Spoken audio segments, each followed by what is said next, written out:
Tell your sister that she's got to rise up. When the folks like me and you. Thank you, Senator. And it's now my pleasure to introduce a young man who I knew before he was born. Our great Lieutenant Governor, Gavin Newsom. I see no changes. Wake up in the morning and I ask myself, it's like worth living, should I blast myself?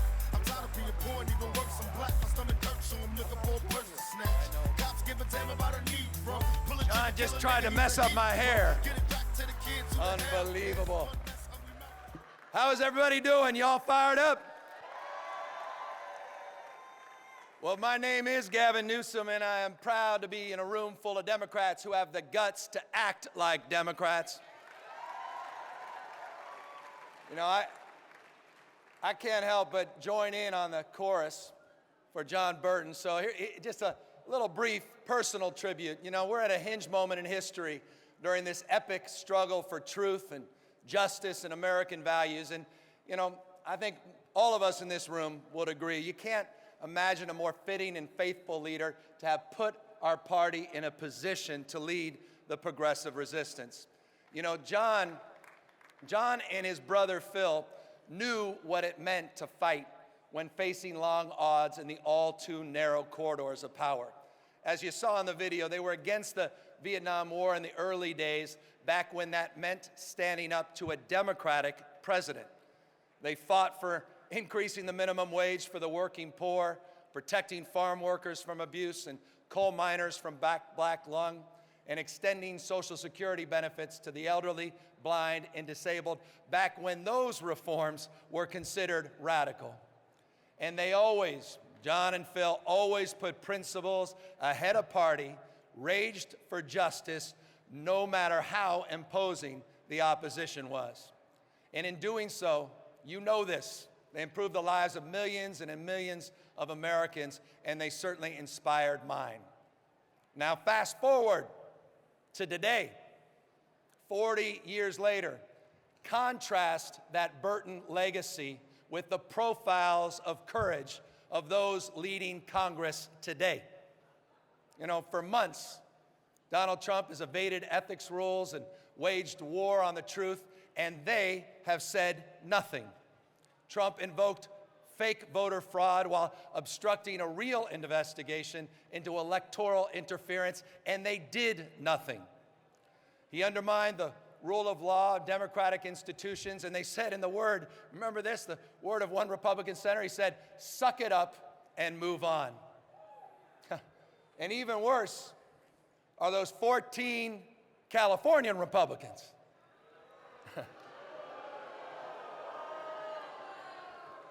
They stand idly by while Trump threatens our people, our values, and our resources, burying their heads, right, as they threaten to pollute our air and water. They're marching lockstep while he slashes health insurance for their own constituents to finance tax cuts for the rich.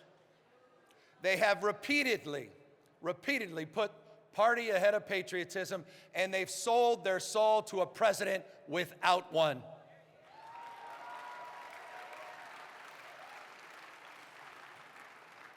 But as we've learned from Californians marching in the streets, protesting at airports and flooding town halls, and this hall today, California doesn't need to appease, California needs to oppose. Yeah, let's be clear. Resist we can, and resist we must. Resistance with results. On November 8th, that became our mission, right? One state, one statement, resistance with results. Look, we resist because we believe in an American dream that includes dreamers. We resist because, you know, we believe in a healthcare system that covers everyone. We resist because we believe in an economy that elevates everyone. And we resist because we see inequality anywhere as a threat to humanity everywhere. We have We have the courage of our convictions. It's how we lead, it's how we resist, and it's how we win. And make no mistakes, Democrats, we are winning. You know, California is the greatest intersection of innovation, of investment, opportunity, and diversity the world has ever known. With a progressive, people-driven government, a bottom-up government that doesn't talk down to people, a government that rewards risks, reduces barriers to entry, and transforms the politically impossible into the politically inevitable. And while Trump turns back the clock on clean air, offshore oil, climate change, California shows that environmental protection and job creation go hand in hand. And while Trump primes the pump, I know he invented that. He primes the pump for the 1%. We demand access to education and health care and high wages to the other 99. While Trump rolls back protections for transgender students, we demand equal rights and access for our LGBTQ community. And while Trump demeans women, we, California, we push for pay equity and encourage our sisters and our daughters to break through glass ceilings, to resist and persist. By the way, I see my wife here. I just want to acknowledge my wife, Jen Siebel, for all her extraordinary work in the Representation Project on that. Thank you, Jen. Look, perhaps more than any other time in our history, it's time for Californians to be who they really are, risk takers and future makers, not paralyzed by political calculation. It's time to reject timidity, set ambitious sights, and take real chances. Now, I have a little bit of personal experience with this. When San Francisco defied the Bush administration and we started issuing same-sex marriage license, don't forget, we made, so I say, we made a few Democrats a little uncomfortable, right? But I believed then, as I do now, that it's never the wrong time to do the right thing. And don't forget, it's always better to change the polls than to chase them. If there's one thing we've learned over the past few months, is that Democrats do not succeed by playing it safe. And that the world, literally the world is counting on all of you, counting on California to reject Trump's deception and destructiveness and bring our country back to the future. And in order to do that, it begins with an economy that works for every Californian. A modern economic blueprint that's measured not just by growth, but growth and inclusion. See, the world, you guys know this, the world, right, sees our prosperity, but it also sees our disparity. Too many Californians are staring at our sky-high economy from the very bottom of the income ladder. The same time, the costs of everyday life in California, from child care to college education, housing, health care, retirement security for our seniors, they're rising faster than wages. So if we're going to get serious about lifting up our middle class, we need to build an upward economy for everyone. This is the challenge of our time. An economy, by the way, that makes education the centerpiece of our jobs strategy. Yeah. Education, after all, is economic development. So let's extend a promise, a renewed California promise, a cradle-to-career strategy to expand childhood education, coupled with child savings accounts, linking the next generation to the jobs of the future. By the way, we did that when I was mayor of San Francisco, and we can do that all across the rest of the state. Let us create full-service community schools, engaging our entire community in our children's future.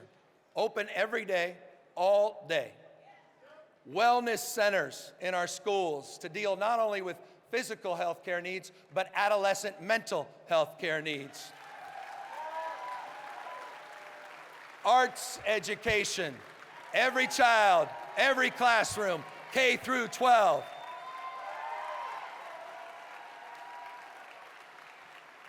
Comprehensive after-school programs, real public-public partnerships. Let's talk about public-public partnerships now. Always with an ethic of encouragement, an ethic of support. You know, and unlike Betsy DeVos,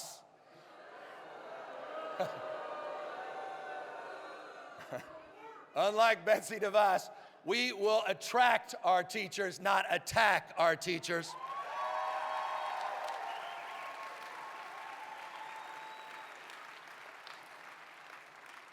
And I appreciated what Kamala said about community college, but let's not wait around, Democrats in California. An economy that makes community college the backbone of our workforce development must be a priority. So let's make it free in California for every graduating senior. We can make that happen. We don't need to wait for Washington. Let's not wait. And let's encourage businesses to become creators, not just consumers of talent, by establishing an audacious goal of 500,000 earn and learn apprenticeships by 2027. Let's create a vocational pipeline of high-skilled workers in California. I've come to the opinion, and I say this as a small business person, look, we're never going to win the race to the bottom on tax incentives, but we can win the race on talent incentives by building on our world-class human capital. And this is important. Let us never forget a fundamental premise that defines who we are as Democrats. Let's always make sure that we have an economy that spends more on schools than it does on prisons.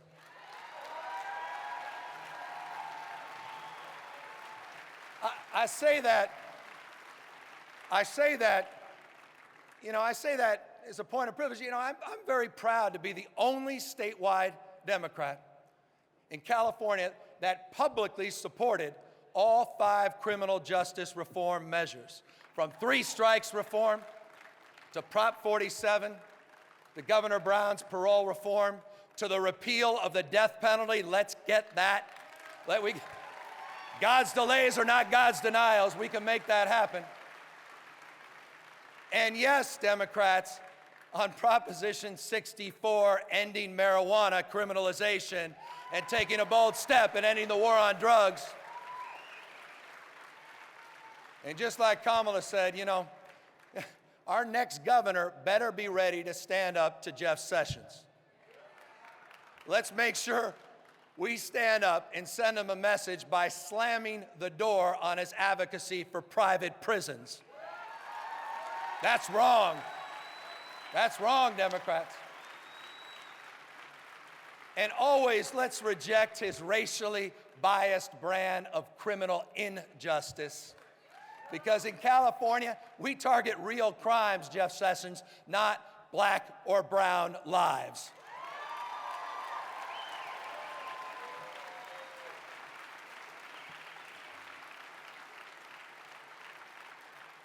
And all my friends and all the nurses out there, we hear you, we see you. You know, there's no such thing as a vibrant economy unless we make health care a human right and not a corporate commodity.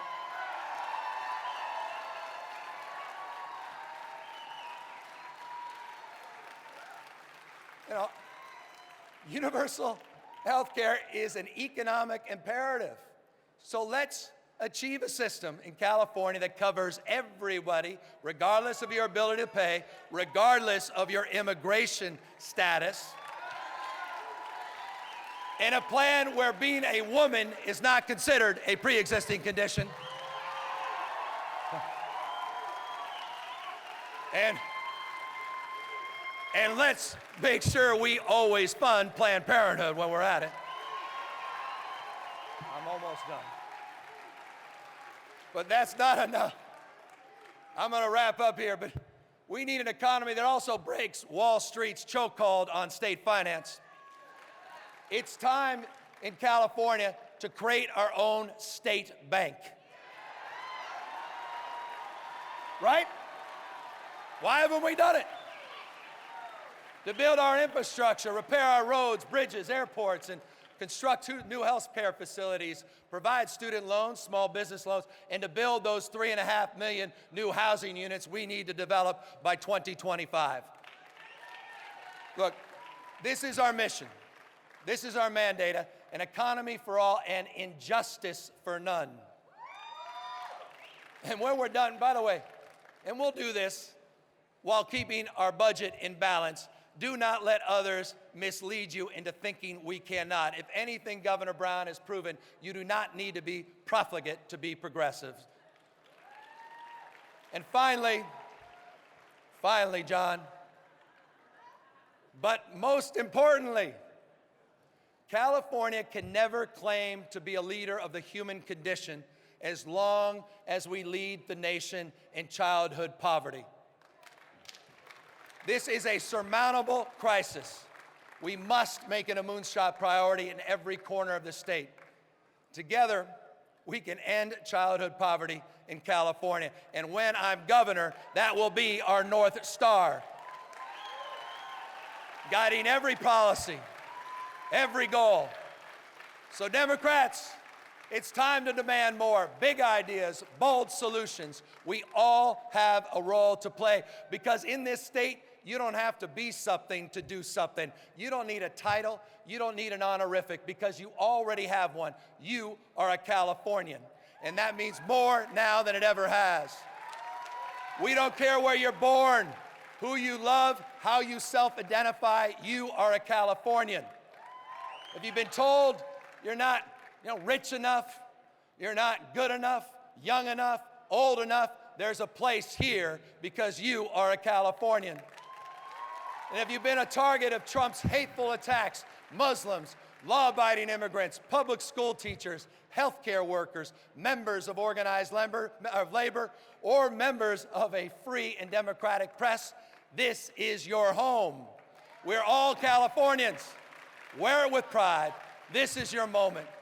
Let's show the world that Donald Trump is the last vestige of a darker, obsolete past and offer a bold new vision for a progressive and prosperous future. Thank you all very, very much.